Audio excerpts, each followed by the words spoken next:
मालेगांव की आवाम ने इनफरादियत को मुस्तरद किया और आपने इज्तिमाइयत को कामयाब किया। मुफ्ती इस्माइल साहब या मजलिस इत्तेहादुल मुस्लिमीन की कामयाबी से ज़्यादा ये है कि हमने बुराई को शिकस्त दी और हमने नेकी को मजबूत किया। आपने मजलिस इत्तेहादुल मुस्लिमीन के उम्मीदवार को कामयाब करके पैगाम दिया कि आप मालेगांव में किसी भी किस्म की गुंडागर्दी को बर्दाश्त नहीं करते हैं। आप यहाँ पर अमन चाहते हैं। आपने अपने एक एक वोट को पतंग के निशान पर बटन दबाकर ये बता दिया कि हम बटन तो दबा रहे हैं पतंग के निशान पर, मगर हम नहीं चाहते कि जो बटन और पाउडर का कारोबार करने वाले लोग हैं, जो हमारे बच्चों की जिंदगियों को बर्बाद कर रहे हैं, हम उन लोगों को वोट नहीं देंगे। आपने बटन दबाया तो बटन बेचने वालों की अब नींद हराम हो चुकी है। मैं आप तमाम का वो पटाखे रोक दो भाई, वो पटाखे रुकवा दीजिए जरा। मैं आपसे ये कहने आया हूँ, शुक्रिया अदा करने आया हूँ कि इंशाअल्लाह ताला मुफ्ती इस्माइल साहब की कामयाबी आप तमाम की कामयाबी है। मैं अपनी आवाज़ के ज़रिए हमारी इज़्ज़तदार माँ और बहनों का भी शुक्रिया अदा करना चाहूँगा कि उन्होंने मजलिस इत्तेहादुल मुस्लिमीन से अपनी बेपनाह मोहब्बत और वाबस्तगी का सबूत देकर यहाँ पर उन्होंने इत्तेहाद को कामयाब किया। मजलिस इत्तेहादुल मुस्लिमीन के उम्मीदवार की कामयाबी इज्तिमाइयत की कामयाबी है। जो लोग इलेक्शन लड़ रहे थे मुफ्ती इस्माइल साहब के खिलाफ, वो ये समझ रहे थे कि हमको इलेक्शन जीतना इसलिए ज़रूरी है कि हमको अपनी ताकत में इजाफा करना है ताकि हम अपने मालेगांव के गरीब आवाम पर जुल्म कर सके। वो इलेक्शन दौलत की बुनियाद पर इसलिए लड़ रहे थे क्योंकि उनको ये उम्मीद थी कि हम दौलत कमा लेंगे जीतने के बाद। बहरहाल मेरे अजीज़ दोस्तों और बुज़ुर्गों, मैं आप तमाम को सलाम करता हूँ। मजलिस इत्तेहादुल मुस्लिमीन के तमाम जिम्मेदारों को, अराकीन का शुक्रिया अदा करता हूँ और उन तमाम लोगों का भी शुक्रिया अदा करता हूँ जो खामोशी के साथ मजलिस इत्तेहादुल मुस्लिमीन के उम्मीदवार की कामयाबी के लिए बहुत मेहनत किए, जुस्तजू किए, अपने रातों की नींद को बर्बाद किया और मुफ्ती इस्माइल साहब और मजलिस इत्तेहादुल मुस्लिमीन को यहाँ से कामयाब और कामरान किया। अब हम मुफ्ती इस्माइल साहब से भी गुजारिश करते हैं कि मुफ्ती इस्माइल साहब बहैसियत रुकन असम्बली मालेगांव में जो गुंडागर्दी करने की कोशिश करेगा, मुफ्ती इस्माइल साहब गुंडागर्दी को यहाँ से ख़त्म करेंगे। हम उम्मीद करते हैं और हमको यकीन है कि मुफ्ती इस्माइल साहब जो ड्रग का कारोबार कर रहे हैं, जो बटन के नाम पर या पाउडर के नाम पर, मुफ्ती इस्माइल साहब अपनी पूरी ताकत लगाकर उन कारोबार करने वालों का ताक़ुब करेंगे और वो मालेगांव की सरजमीन पर वो नज़र नहीं आएंगे इंशाअल्लाह ताला। जो लोग ड्रग्स का कारोबार कर रहे हैं वो दूर रहे हमसे, मालेगांव से दूर चले जाएं, क्योंकि मुझे मालूम हुआ कि यहाँ पर पुलिस ने भी बटन या पाउडर करीब 2,27,000 की लागत का यहाँ पर पकड़ा भी है इलेक्शन के बाद। मैं पुलिस वालों का भी शुक्रिया अदा करता हूँ इस मामले में, क्योंकि उन्होंने ऐसे लोगों के खिलाफ उनको कार्रवाई करने की ज़रूरत है जो हमारे मुल्क और हमारे मालेगांव की नस्लों को बर्बाद करना चाहते हैं।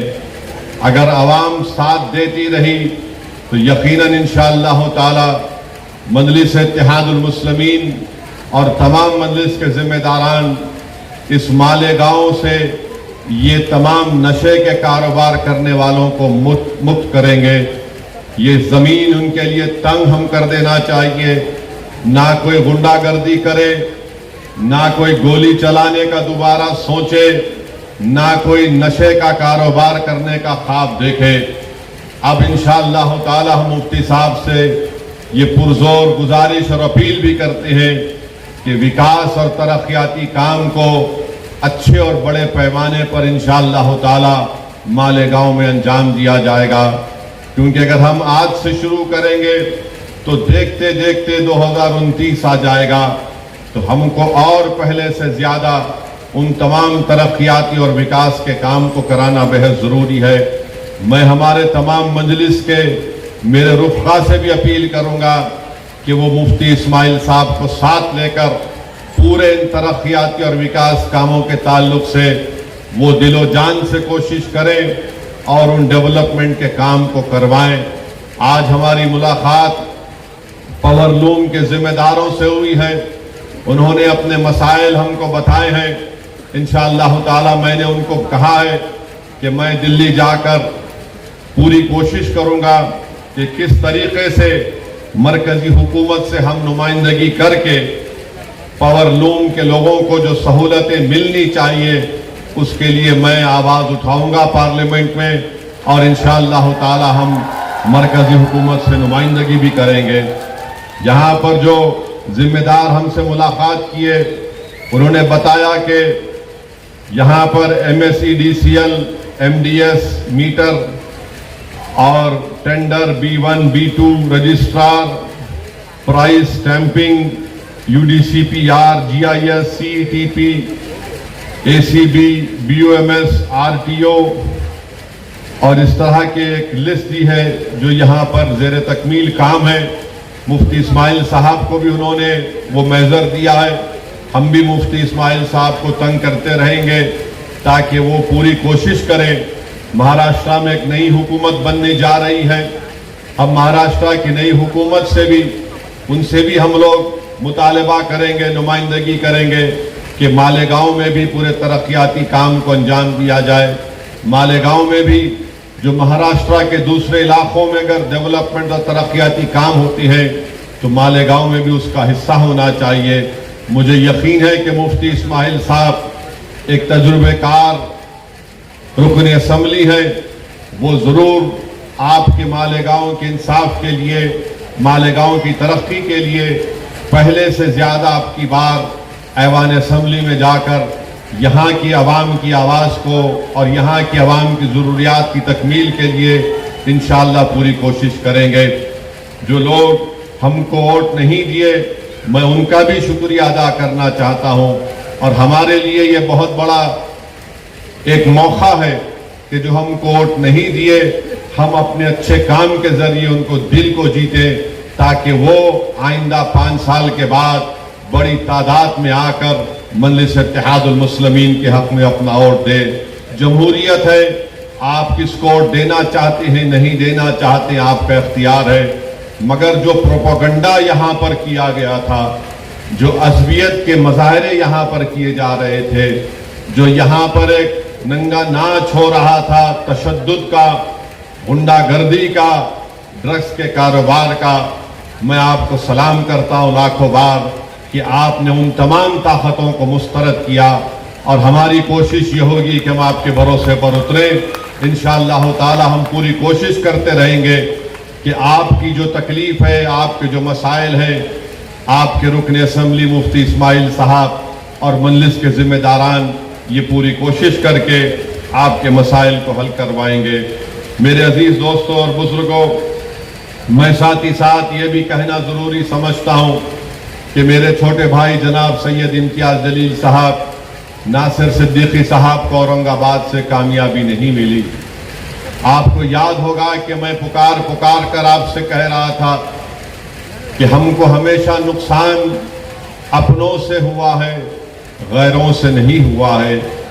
आज औरंगाबाद में अगर चंद वोटों से इम्तियाज जलील साहब की कामयाबी नहीं हो सकी तो आप उठाकर देख लीजिए कि जो बीजेपी के इशारे पर इलेक्शन लड़ रहे थे, जिनको पूरी मदद दी गई थी बीजेपी की तरफ से, जिनका मकसद एक ही था कि महाराष्ट्र की विधानसभा में सैयद इम्तियाज जलील और नासिर सिद्दीकी ना जाए, मगर औरंगाबाद की आवाम ने ये देख लिया कि कौन उनका हमदर्द है और कौन उनका दुश्मन है। जो चेहरे बहुत छुपे हुए थे, इलेक्शन ने उन तमाम चेहरों को औरंगाबाद के अवाम के सामने बेनकाब कर दिया। जो बड़े अपने आप को मुत्तकी और परहेजगार दिखाते थे, मगर उनके चेहरे मालूम हो गए कि कितने दागदार उनके चेहरे हैं, कि उन्होंने अपने ज़मीर को बीजेपी के चौखट पर उसको बेच दिया। ये कभी औरंगाबाद की आवाम भूल नहीं सकती। मुझे इस बात की तकलीफ है कि इम्तियाज जलील और नासिर सिद्दीकी की कामयाबी नहीं हो सकी, मगर इंशाअल्लाह ताला हम पुरुम्मीद हैं, मेहनत करेंगे औरंगाबाद में दोबारा, और इंशाअल्लाह ताला दोबारा वहाँ से मजलिस इत्तेहादुल मुस्लिमीन और इम्तियाज जलील को अल्लाह सुब्हानहू ताला नबी करीम सल्लल्लाहु अलैहि वसल्लम के सदक़े तुफ़ैल में इनको दोबारा वहाँ से रुकने असम्बली मुंतखब करके आवाम की नुमाइंदगी करने का मौका इनायत फरमाएगा। मगर आप जानते हैं कि यही इम्तियाज जलील थे, पार्लियामेंट का इलेक्शन 4 महीने पहले हारा, मगर जब नामूस रिसालत का मसला पैदा हुआ तो इम्तियाज जलील ने ये नहीं सोचा कि मैं अभी मेंबर ऑफ पार्लियामेंट नहीं हूँ। इम्तियाज जलील ने बहैसियत महाराष्ट्र के मजलिस इत्तेहादुल मुस्लिमीन के सदर के इस चीज को उठाया, और जो लोग रसूल अल्लाह सल्लल्लाहु अलैहि वसल्लम की शान में गुस्ताखी करना चाहते थे, इम्तियाज जलील ने एहतजाज, सदा एहतजाज को बुलंद किया और पूरे महाराष्ट्र की एक तारीख में एक पुरअमन एहतजाज निकाला गया। मैं शुक्रिया अदा करना चाहूँगा हमारे धूलिया के फारूक शाह साहब का। बेहतरीन इलेक्शन कैंपेन फारूक शाह साहब ने किया, बेहतरीन काम धूलिया के गली कूचों में जनाब फारूक शाह साहब ने किया। ये अल्लाह की क्या मर्जी थी, अल्लाह बेहतर जानता है। उनकी कामयाबी नहीं हो सकी। मुझे यकीन है कि फारूक शाह अपने घर में बैठने वाला नहीं है, वो निकल कर धूलिया की आवाम की खिदमत करते रहेंगे और इंशाअल्लाह ताला दोबारा वहाँ से मुंतखब होकर जाएंगे। मुझे अफसोस इस बात का है कि शोलापुर से फारूक शाब्दी पिछले 3 साल से मेहनत कर रहे थे। बहुत कुर्बानियां फारूक शाब्दी ने दी। उनके घर में उनके बेटे की तबीयत खराब हो गई, बहुत तबीयत इतनी ज्यादा खराब हो गई थी, उसके बावजूद भी फारूक शाब्दी कभी बंबई में अपने बेटे के इलाज के लिए, तो जैसा तबीयत अच्छी होती दौड़कर शोलापुर को फारूक शाब्दी आ जाते। फिर एक ऐसा वक्त भी आया कि उनके वालिद की तबीयत इतनी खराब हो गई, मगर फारूक शाब्दी ने अपनी वालिद की भी खिदमत की और शोलापुर की आवाम की खिदमत की। मेरे अजीज दोस्तों और बुजुर्गों, हमको तकलीफ इस बात की है कि गोवंडी से हमारा कैंडिडेट अतीक जो पहली मर्तबा इलेक्शन लड़ रहा था समाजवादी पार्टी के कैंडिडेट के खिलाफ, जो पिछले 5 साल पहले उनको शायद 30-35 हजार की मेजॉरिटी थी, एक नौजवान बच्चा अपनी जिंदगी का पहला इलेक्शन लड़ा और समाजवादी पार्टी के उनके लीडर को चने चबा दिए और उनकी मेजॉरिटी 10,000 तक लाकर कम कर दी। 10,000 से अतीक की कामयाबी नहीं हो सकी, मगर हमारे लिए खुशाइन बात है। इंशाअल्लाह ताला हम इतने बड़ी तादाद में वोट हासिल की है, इससे एक पैगाम ये मिलता है कि महाराष्ट्र में मुसलमानों ने तय कर लिया है कि मजलिस इत्तेहादुल मुस्लिमीन ही हमारी सियासी आवाज बन सकती है। मैं शुक्रिया अदा करता हूँ और इंशाअल्लाह ताला जो महाराष्ट्र के मुसलमान अपनी एक सियासी क़ियादत के लिए बेचैन है और प्यासा है, मजलिस इत्तेहादुल मुस्लिमीन इंशाअल्लाह ताला जरूर उनके ख्वाबों को पूरा करेगी। आपकी क़ियादत है और मजबूत होगी इंशाअल्लाह ताला।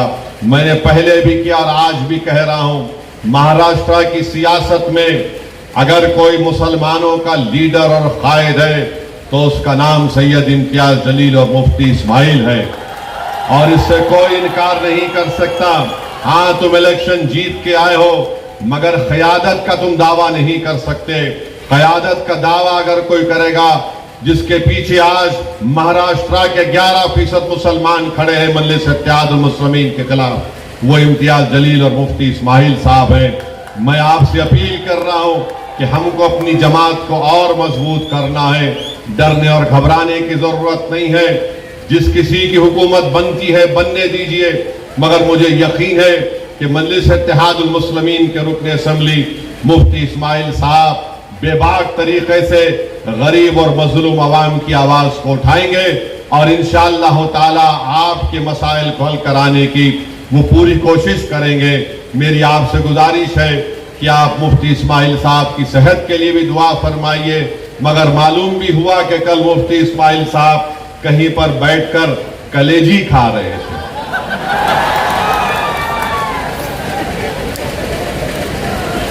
अब ये कलेजी खा रहे थे तो किसी के गुर्दे में दर्द हो गया। यानी किसी का दिल रखने के लिए मुफ्ती साहब बोले ला दे दे, थोड़ा चख लिए, नहीं कलेजी खाए, अब कैसा तबीयत अच्छी हो गई। अरे भाई, तुम्हारे कलेजे को क्या हुआ, तुम्हारे दिल को क्या हुआ, उसको साफ कर लो, तुम्हारे कानों को साफ कर लो और इस बात को यकीन कर लो कि अब तुम्हारी गुंडागर्दी चलने नहीं देंगे इंशाअल्लाह ताला। हमारी कोशिश ये होगी कि मालेगांव में और इत्तेहाद मजबूत हो।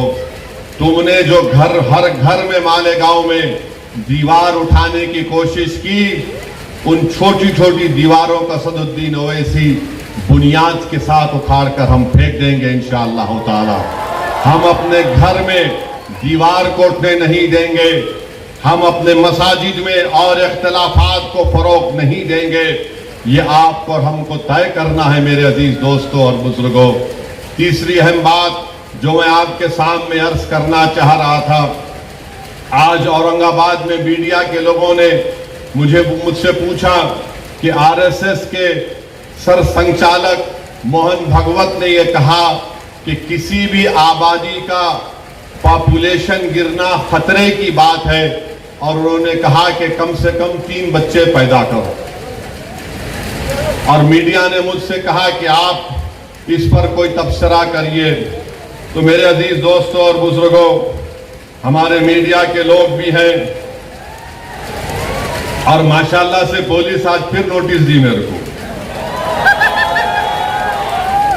तो खैर, कानून के दायरे में रहकर हम हमेशा बात करते आए और इंशाअल्लाह बात करते रहेंगे। मोहन भगवत ने कहा कि 3 बच्चे पैदा करो। मोहन भगवत साहब, आप लोग कब शादी कर रहे पहले बता दो। अब 3 बच्चे पैदा करो बोल रहे।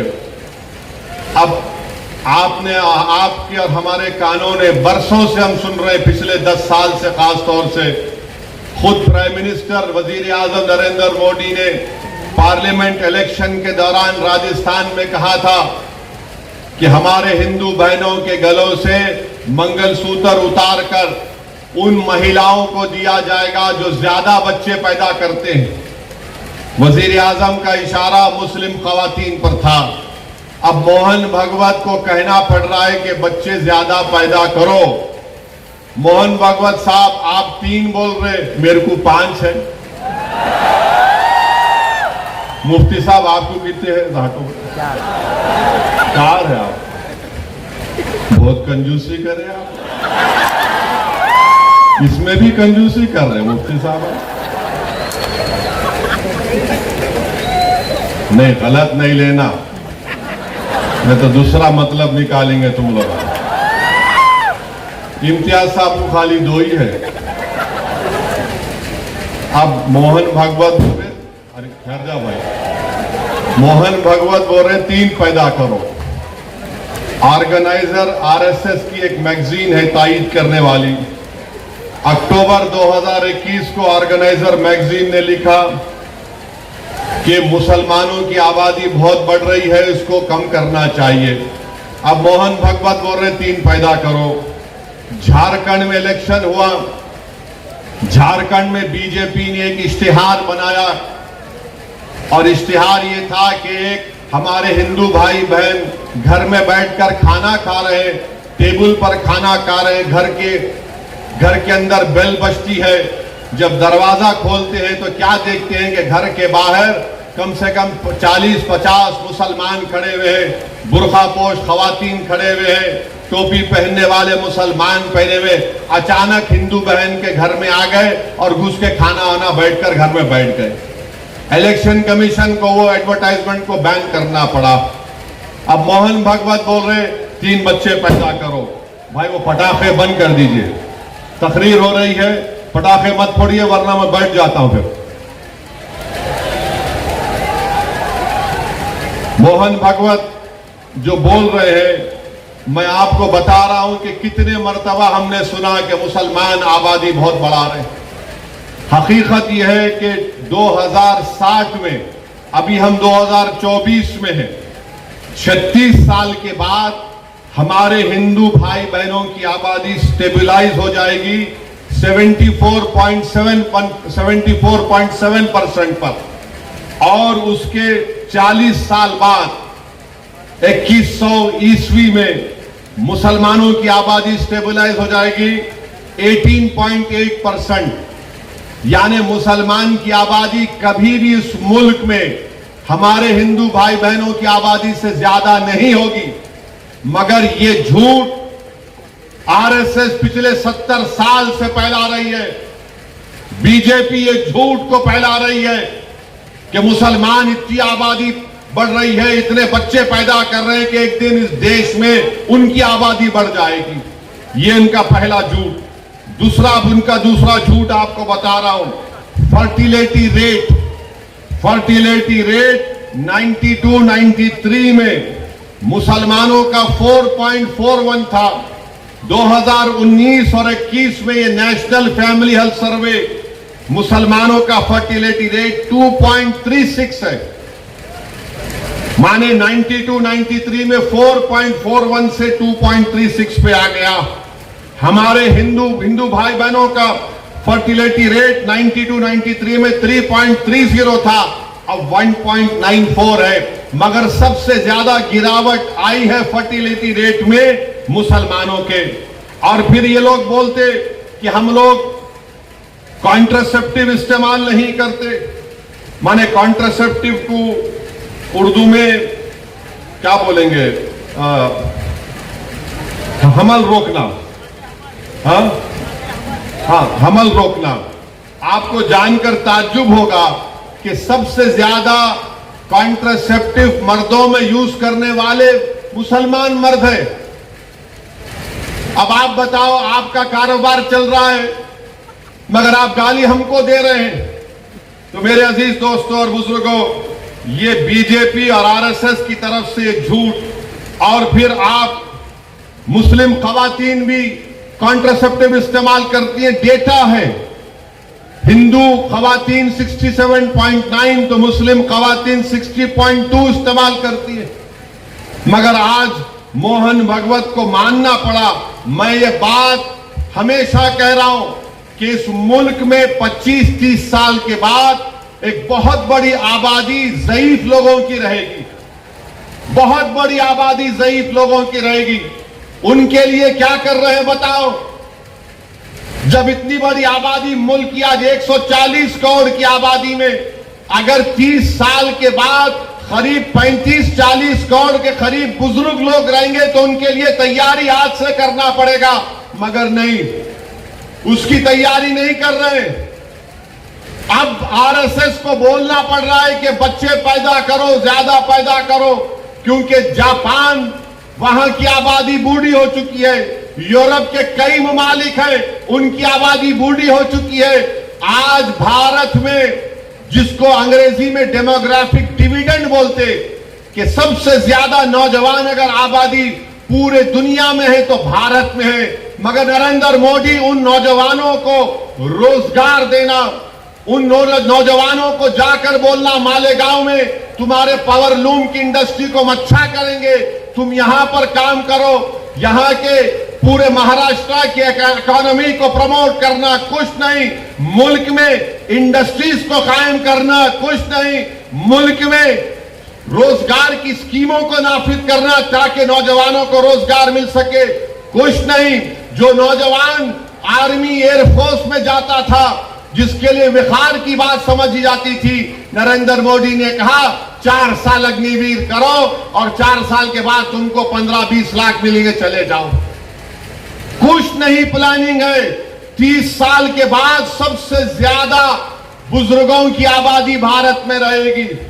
अब मोदी क्या कर दिए, बीजेपी आरएसएस क्या कर दिए, एक ही काम पे लगा दिए सबको, जाओ गले खोदो, देखो अंदर से क्या निकलता। जाओ मस्जिद में गला खोदो, उसमें से अलाउद्दीन निकलते नहीं निकलते देखो। अरे हर जगह पर जहां भी जाओ बस गला खोदो, सर्वे नहीं। यहां पर कुछ था, कब था रे भाई? नहीं 500 साल पहले था। अम्मा तेरे को कैसे मालूम 500 साल पहले था? नहीं था, हम सुने, अरे हम भी सुने नहीं था, क्या करेंगे तुम? संभल की मस्जिद आप बताइए, 500 साल पहले वहां पे मस्जिद नहीं थी। अरे मेरे भाई 500 साल पहले अगर तुम जाओगे तो मैं तुमको 2000 साल पहले लेके जाऊंगा। जैन और बौद्ध मजहब के लोग भी खड़े होकर बोलेंगे यहां पर भी हमारी मजहबी इबादत गाहें थे। हम भारत को विकसित भारत बनाना चाहते हैं, नहीं बनाना चाहते, मगर भारत को 500 साल पीछे लेके जाना चाहते। अरे वो मुल्क, वही मुल्क ताकतवर बनेगा जो आगे देखेगा, मगर नहीं। नरेंद्र मोदी 1526 पे नजर है। अरे मोदी नजर रखो, विकसित भारत का तो तुम नाम लेकर झूठ बोलते हो। अरे तुम नजर रखो कि 70 साल के बाद इस देश में क्या होगा, इस देश में गरीबी कितनी बढ़ जाएगी, मगर उसके बारे में फिक्र नहीं। संभल की मस्जिद का मसला खड़ा कर दिए। और क्या मसला है संभल की मस्जिद का? कोई रुक जाओ भाई, वो कुर्सियां छोड़ दीजिए, कुर्सियां भाई डिस्टर्ब मत करिए, थोड़ी देर के लिए सुनिए। रुक जाइए भाई, जो कौन है, थोड़ी देर के लिए रुक जाइए। संभल की मस्जिद में जो लोग कोर्ट को गए, वो कोर्ट में ये बोलकर गए कि हमको मस्जिद के अंदर जाने का परमिशन मिले। अब आप बताइए, कोई हम किसी को रोकते, कोई मस्जिद में आना चाह रहा है तो आइए, आदाब को मलूज रखकर मस्जिद में आइए। मगर प्रेयर ये है, मुतालिबा कोर्ट से कि अंदर आने का मौका मिले। और फाजिल जज साहब माशाल्लाह आर्डर दे दिए सर्वे का, माने कोर्ट मस्जिद संभल की मस्जिद चंदोसी मस्जिद से 45 किलोमीटर दूर है। 1.5 घंटे में आर्डर लेकर आ गए और वहां पर पुलिस मौजूद है। शाम में 6 बजे सर्वे होता है, फिर उसके बाद इतवार के दिन सर्वे होता है, और फिर जब दूसरा सर्वे जिसका कोई कानूनी मौकफ नहीं है सर्वे हुआ तो फायरिंग हुई। फायरिंग में 5 लोग शहीद हो गए। उसमें एक 17 साल का बच्चा जो प्लास्टिक के खिलौने बेचता था, उसके सीने पे गोली लग गई। 5 के 5 को, 4 को सीने पे गोली लगी, 1 को पीठ पर गोली लगी। और मारने वाले बोलते हम नहीं मारे, कट्टे से मारे। अरे क्या कोई जिन्नात आके गोली मार के चले गए? आप गोली चला रहे हैं, वीडियो है, और बोल रहे हैं कि नहीं हम नहीं चलाए, कट्टे से मारे। तुर्क और पठानों का झगड़ा था? नहीं था झगड़ा। तुर्क पठान का मस्जिद पे झगड़ा कभी था ना कभी रहेगा इंशाअल्लाह ताला। आप कह रहे हैं झगड़ा था, मगर 5 लोग शहीद हो गए। अपनी जानों को गंवा दिए। अगर वो लोग कोर्ट को नहीं जाते तो क्या ये 5 बच्चे मरते थे? क्या ये तशद्दुद होता था संभल में? मेरे भाई, आज आप देख रहे हैं ये संभल में हुआ और इल्जाम मुझ पर लगाया जाता है। असदुद्दीन ओवैसी तुम ये बोल रहे हो, तुम वो बोल रहे हो। बार बार मुझे व्हाट्सएप के ऊपर कभी एसएमएस के जरिए, कभी फुला के जरिए धमकी दी जाती है। अरे जालिमों, याद रखो, मैं मस्जिद बचाने के लिए, खानखाहों को बचाने के लिए, दरगाहों को बचाने के लिए, वक्फ की जायदाद को बचाने के लिए, जमहूरियत को बचाने के लिए, कानून की बालादस्ती के लिए, इंसाफ के लिए मैं एक बार नहीं 1000 मर्तबा मरने को तैयार हूं। तुम क्या करोगे बताओ? तुम समझ रहे कि हम खामोश बैठ जाएंगे? ऐसे 12 दरगाह और मसाजिद पर केस डाल दिया गया है कि यह मस्जिद नहीं थी, फुला था, ये था। सलीम चिश्ती रहमतुल्लाह अलैह की दरगाह पर केस डाल दिया गया। सुल्तान हिंद ख्वाजा अजमेरी के आस्थाने पर केस डाल दिया गया। और क्या बोलते हैं, केस डालने वाला कौन है मालूम आपको? ये मेरे घर के पास दिल्ली में आकर मेरे घर के ऊपर जो नेम प्लेट है उसको तोड़ा, पत्थर फेंके घर में मेरे, और उसके बाद मेरे नेम प्लेट पर कालिक डालकर धमकी दिया कि ओवैसी तेरे को देख लेंगे। अरे कमीने, कभी बोल कर आना, मर्द का बच्चा है तो मैं ठहरता हूं सामने। बस आते कैमरा लेके फायदे फेंके भाग। अरे बोल क्या आ रहा हूं कल तेरे पास तो मैं भी ठहरता हूं, देखेंगे 6 फुट 2 इंच क्या करता है। वो आदमी अब कोर्ट को गया, सुप्रीम कोर्ट के वकील को थप्पड़ मारा। 2016 में दिल्ली की पुलिस ने उसको तड़ीपार का नोटिस दिया। वो कोर्ट में केस डाल रहा है कि ख्वाजा अजमेरी का आस्थाना नहीं है, वहां पर कोई और जगह थी। हवाला क्या दे रहा है? 1901 की किताब। 1901 की किताब का भरोसा करेंगे या फिर 13वीं सदी की किताब खजाइने फुतुहा, जिसको अमीर खुसरो रहमतुल्लाह अलैह ने लिखा? किसकी किताब पे यकीन करेंगे? 1901 में कोई दीवाना लिख रहा नहीं, रिवायत ये बताती है। अबे रिवायत बहुत बातें बताती है, यकीन कर लेंगे क्या? पार्लियामेंट ने कानून बनाया कि 15 अगस्त 47 को जो मस्जिद, मंदिर, गिरजाघर, गुरुद्वारा रहेगा वो सील है, बंद है। उस पर कोई छेड़खानी नहीं होगी, उसका कन्वर्जन नहीं होगा, उसका कैरेक्टर नहीं बदला जाएगा। मगर ये क्या हो रहा है? क्या हो रहा है हमारे मुल्क में? 800 साल की दरगाह ख्वाजा गरीब नवाज सुल्तान हिंद की। और सुनो इख्तिदार की कुर्सियों पर बैठने वालों, दिल्ली के इख्तिदार पर बैठने वाले सुनो, ख्वाजा हिंदुस्तान का सुल्तान है, उसके बाद कोई सुल्तान को नहीं मानते हम। ख्वाजा के आस्थाने पर चले गए, गरीब नवाज के आस्थाने पर चले गए। अरे कौन सी किताब तुम्हारी? नहीं, वो पूरा दीवार को ऐसा खिकोरे तो उसको ऐसा रंग निकाले तो छतरी निकलती। अबे तेरे घर में मैं अगर 1000 फीट खोदा तो उसमें भी खाने जहां खां की मलबा निकलता, क्या करेगा? दे देता मेरे को, क्या करेगा? नहीं, वो था। याद रखो, ये मुल्क कमजोर हो जाएगा। 5 बच्चों की जानें चले गई, वो मरे नहीं, वो शहीद है। तुमने उनको गोली मारकर उनका कत्ल किया है, तुम कातिल हो। तुमने गरीब मां बाप को अपनी औलाद से महरूम कर दिया है। अरे ये मीडिया को लीक करते नहीं, वो पत्थर फेंक रहे, वो फुला कर रहे। अरे मस्जिद है, अल्लाह का घर है। तुमको क्या राइट देता है किसी भी इबादत जहां पर अगर तुम जाओगे तो लोग क्या खामोश बैठ जाएंगे? 800 साल की दरगाह, वहां वो है नहीं, ये नहीं था, वो नहीं था। हम भारत के प्रधानमंत्री से पूछना चाह रहे नरेंद्र मोदी, क्या आप ये तमाम इन लोगों को रोकेंगे या फिर ये देश इसी तरह चलता रहेगा कि हर मस्जिद पे सवाल कर दो, हर दरगाह पे सवाल उठा दो। मेरे भाई 12 मुकदमे आयद हो चुके हैं ज्ञानवापी पर, मथुरा की शाही ईदगाह पर। वहां पर तो 1965 में मुसलमानों ने हिंदू भाई बहनों से मिलकर बैठकर तस्वीर कर लिया। 8 एकड़ जमीन मुसलमानों ने वक्फ की थी कि लो ये किस्मत स्थान है आपके लिए, मोतबर जगह है, आप बनाओ यहां पर। 65 में सुन्नी वक्फ बोर्ड की इजाजत से एग्रीमेंट हो गया हिंदू मुसलमान में। 2023 में कोई आके बोला वो कौन हिंदू होते, वो पूरी जगह हमारी है। पीले वाली मस्जिद लखनऊ की, ऐसे 12-13 मुकामात हैं।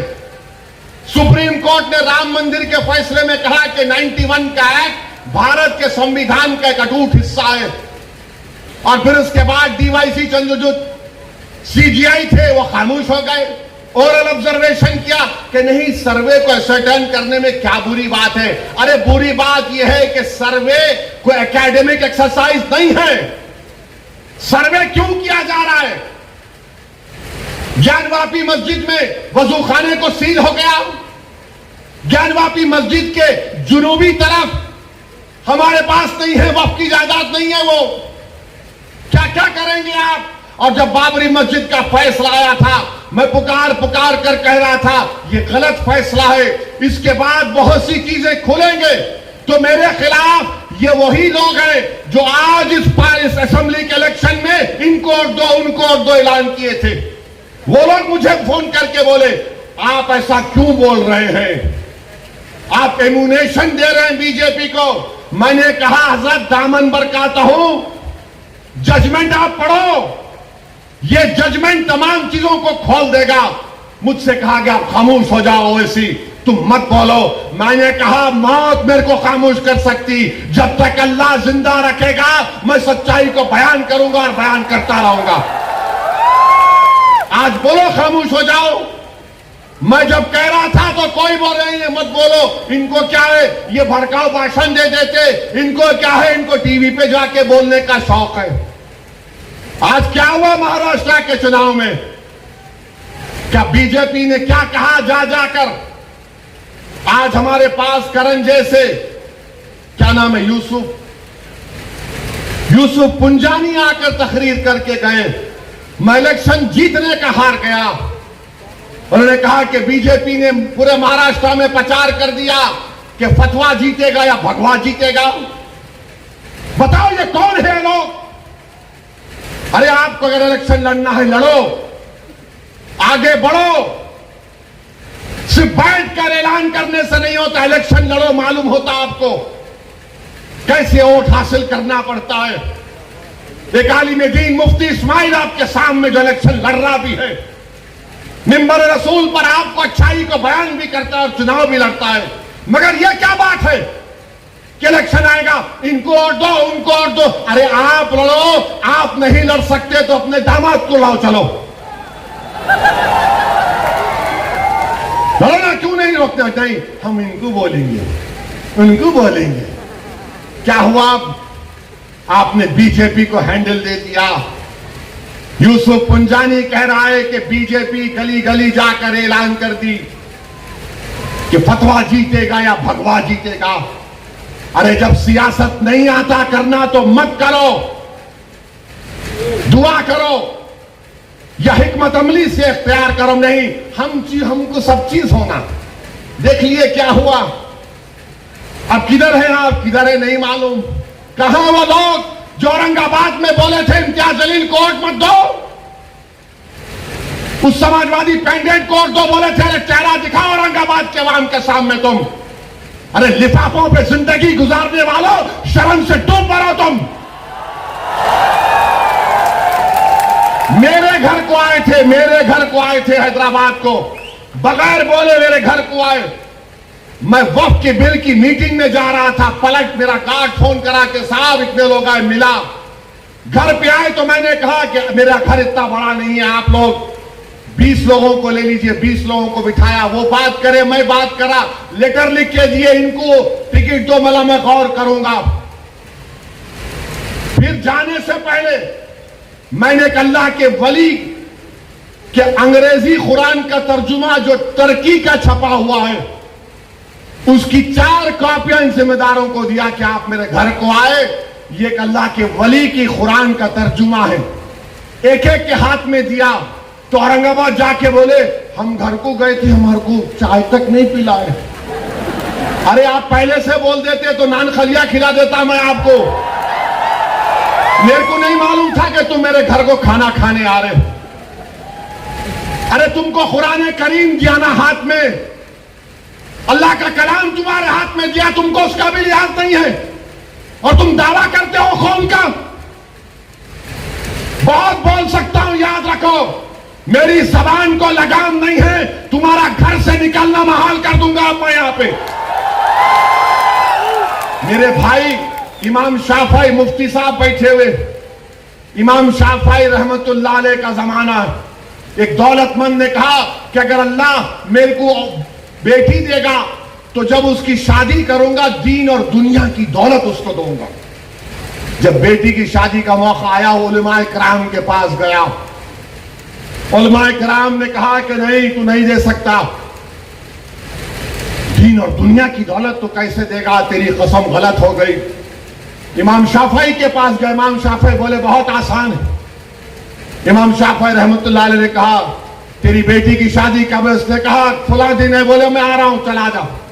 इमाम शाफई पहुंचे, इमाम शाफई रहमतुल्लाह अलैह ने कहा कि आसान है। वो बोला कि हज़रत शादी तो हो गई, क्या है बताओ। बोले कुरान अपनी बेटी को दे दे, दीन और दुनिया की दौलत उसको दे चुका। मैं उनको दिया, 4 कुरान दिया उनको और बोल के दिया कि आप मेरे घर को आए, मुझे पता नहीं है, मैं वकीलों की मीटिंग में जा रहा था, पलट कर आया आपके लिए, ये कुरान करीम का तोहफा आपको दे रहा हूं। अरे तुमको ओवैसी से मजलिस से नफरत है, मगर कुरान करीम की तो अजमत का तुम लिहाज रख लेते। मैं ये बात इलेक्शन में बोल सकता था मगर खामोश बैठे रहा, मगर आज मजबूरन बोलना पड़ रहा है। याद रखो तुम लोग जो काम कर रहे हो ना, तुम महाराष्ट्र के मुसलमानों को ना सिर्फ कमजोर कर रहे हो बल्कि तुम उनकी आवाज का गला घोट रहे हो। अरे तुम इलेक्शन लड़ो, हम तुम्हारी तायीद करने को तैयार। कब तक तुम ये सियासत करोगे कि उन्हें बोल दिया इन्हें बोल दिया। जिसको तायीद किए औरंगाबाद में वो खाली 5000 वोट लिया, 5000 वोट लिया। नासिर के खिलाफ कितने वोट लिया उन्हें? 10,000 वोट लिया और नासिर हारे 8,000 वोट से। जो जिसकी तायीद का ऐलान किया वो 5,000, इम्तियाज जलील हारे 1100 वोट से। धूलिया से फारूक शाह के खिलाफ आपने ऐलान किया, वो 10,000 पे निपट गया। फारूक शाह 70,000 वोट लिए, सिर्फ 1700 वोट लिया वो सालिम, सिर्फ 1700 वोट लिया। फारूक शाह 70,000 वोट लिया। अतीक को आपने तायीद नहीं की, किसी और को बोल दिया। अरे क्या कर रहे हो तुम लोग? मत करो। तुम्हारा एहतराम और तुम्हारी अजमत हम करते हैं, मगर आप जो काम कर रहे वो मुसलमानों के हक में नहीं कर रहे हैं। आपने हैंडल दे दिया बीजेपी को, बीजेपी ने पूरा प्रचार कर दिया और क्या नतीजा निकला जा आप देखो। कल ये बीजेपी की सरकार अगर कुछ करेगी तो कौन आके लड़ेगा? आप आएंगे रोड पे? यही इम्तियाज जलील, यही फारूक शाह, यही मुफ्ती इस्माइल, यही नासिर सिद्दीकी, यही फारूक शाब्दी, यही वारिस पठान मैदान में उतर के मुकाबला करेंगे। मेरे भाई पहचानो इन लोगों को। मैं नहीं बोलना चाह रहा था मगर आज मैं जरूरी है सच्चाई को बयान करने के लिए कह रहा हूं। बहरहाल मेरे अजीज दोस्तों और बुजुर्गों, अपने मस्जिदों को आबाद रखो। जो लोग मस्जिदों को छीनना चाहते हैं उसका जवाब क्या है? अपनी मस्जिदों को भरे करो। तुम्हारी जुमे की नमाज फजर की नमाज में उतनी तादाद होनी चाहिए। तुम्हारी मगरिब की जमात में जितने लोग होते उतना शहर में होना चाहिए। दरगाहों को आबाद रखो, खानखाओं को आबाद रखो। दरगाह और खानखाओं पर अल्लाह के नाम पर दिल पर ज़रब मारते रहो। डरने और घबराने की जरूरत नहीं है। जो ताकतें मस्जिदों को छीनना चाहती हैं, अल्लाह कुरान में फरमा दिया ये सबसे बड़े जालिम है, ये सबसे बड़े जालिम है। अब ख्वाजा अजमेरी के आस्थाने तक आप पहुंच गए, सलीम चिश्ती के आस्थाने पर पहुंच गए। याद रखो जालिमों, ये वो सूफिया इकराम है जो बादशाहों की तरह दौलत नहीं थी। ये वो वली अल्लाह और खुतुबुल वक्त है जो फटे हुए कपड़ों पर बैठकर हुकूमतों को अल्लाह की बारगाह में दुआ करके बदला देते हैं, जो फटे हुए कपड़े पहनकर वो जिनके पास खाने को नहीं था, मगर अगर वो कसम खा लेते तो अल्लाह उनकी कसम को पूरा कर देता। तुम ख्वाजा अजमेरी के आस्थाने पर चले गए, तुम सलीम चिश्ती के आस्थाने पर चले गए, तुम मस्जिदों पर चले गए। अब तुमको इंशाअल्लाह ताला शिकस्त होगी, इनको शिकस्त होगी। आप देखना, अरे ख्वाजा का आस्थाना आबाद है, मुगल खत्म हो गए, ख्वाजा का आस्थाना आबाद है। अंग्रेज खत्म हो गए, ख्वाजा का आस्थाना आबाद है। अरे जालिम का जालिम आकर चले गया, ख्वाजा का आस्थाना आबाद है। हमारे मदरसे, कई वजीर आजम को देखे, मदरसे आबाद। अल्लाह का घर आबाद रहेगा। और अल्लाह के घर को आबाद कौन करेगा? जो अल्लाह पर भरोसा करता है और किसी से नहीं डरता सिवाय अल्लाह के, और आखिरत पर भरोसा करता है। तो नौजवानों, अपने इबादतगाहों को मजबूत रखिए, उसको आबाद रखिए। आपका फिर से शुक्रिया बहुत बहुत। वाखिर दावा अल्हम्दुलिल्लाहि रब्बिल आलमीन।